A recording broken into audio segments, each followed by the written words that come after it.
নমস্কার বন্ধুরা, কুকুর শিখা রান্নাঘরে সকলকে স্বাগত। আজ নিয়ে এসেছি মুখরোচক ভেন্ডি আলু ভাজার একটি রেসিপি। এইভাবে ভেন্ডি বা ঢ্যাঁড়স ভাজা করলে গরম ভাত দিয়ে খেতে তো ভালো লাগেই, তাছাড়াও কিন্তু রুটি পরোটার সঙ্গে দারুণ লাগবে খেতে। আশা করছি রেসিপিটি আপনাদের কাছে ভালো লাগবে। ভালো লাগলে অবশ্যই একটা লাইক করবেন, আর আত্মীয় স্বজন বন্ধু বান্ধবের সাথে রেসিপিটি শেয়ার করতে পারেন যদি ভালো লেগে থাকে। তো দেখে নেওয়া যাক।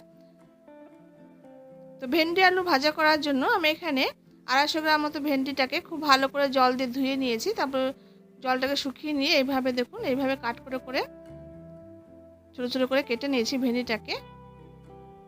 আর ভেন্ডিটা কাটার আগে কিন্তু ধুয়ে নিয়ে তারপরে কিন্তু কাটতে হবে।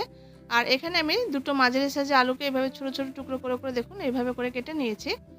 তো আলুগুলো কিন্তু এরকম ছোটো ছোটো করে কাটতে হবে। এবার রান্নাতে চলে যাব। তো আমি গ্যাসের উপরে একটা কড়াই বসিয়ে দিয়েছি, তাতে সামান্য আমি সরষের তেল দিয়ে তেলটাকে গরম করে নিলাম। এবার ওই গরম তেলের মধ্যে আমি 1/2 টিস্পুন কালো জিরে ফোড়ন দিয়ে দিয়েছি। জিরেটা একটু ভাজা ভাজা হয়ে যাওয়ার পর একটা বড় সাইজের পেঁয়াজ কুচিয়ে দিয়ে দিলাম। আর এখানে 2 থেকে 3টে চেরা কাঁচা লঙ্কা দিয়ে দিয়েছি ছোটো ছোটো টুকরো করে কেটে। এবার পেঁয়াজটাকে মিনিট 2 নাড়াচাড়া করে একটু পেঁয়াজটাকে ভেজে নেব হালকা ব্রাউন কালার হওয়া পর্যন্ত। তো দেখুন পেঁয়াজটা হালকা ব্রাউন কালার চলে এসেছে। এরপর আমি যে আলুটা কেটে রেখেছিলাম সেই আলুটা আমি দিয়ে দিয়েছি। এবার আলুটা দিয়ে খুব ভালো করে নাড়াচাড়া করে আলুটাকে ভেজে নেব।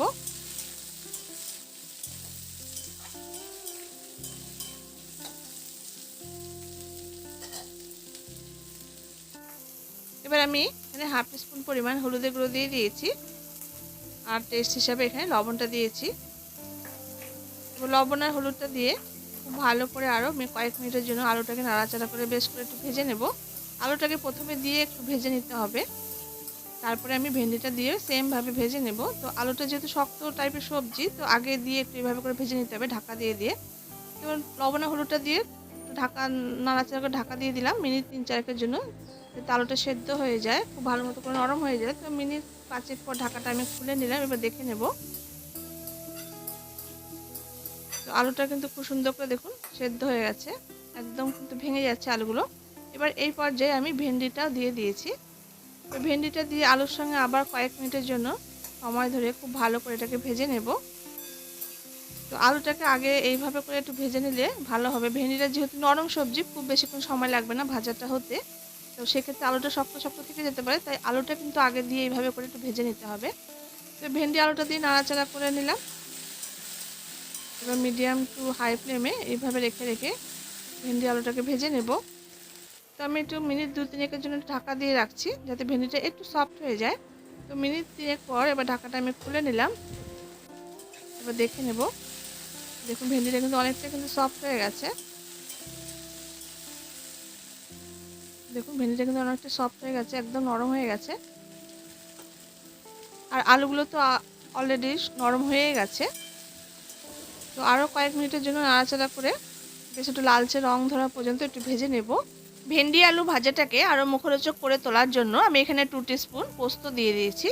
এই পোস্তটা দিয়ে একটু ভাজা করে নামালে কিন্তু এই ভেন্ডি আলু ভাজার যে টেস্ট সেটা কিন্তু একটু অন্যরকম লাগে, খেতে কিন্তু খুব ভালো লাগবে।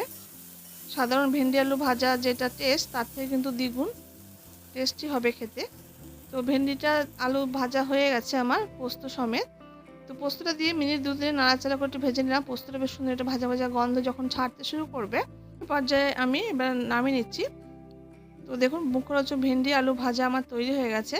আর টেস্টটাকে যাতে একটু বাড়ানোর জন্য আমি এখানে পোস্তটা অ্যাড করেছি।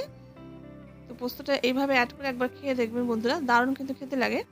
তো এইভাবে আপনারা ভেন্ডি আলু ভাজা করে ভাতের সঙ্গে, রুটির সঙ্গে বা পরোটার সঙ্গে কিন্তু ট্রাই করে দেখতে পারেন, খুব ভালো খেতে লাগবে।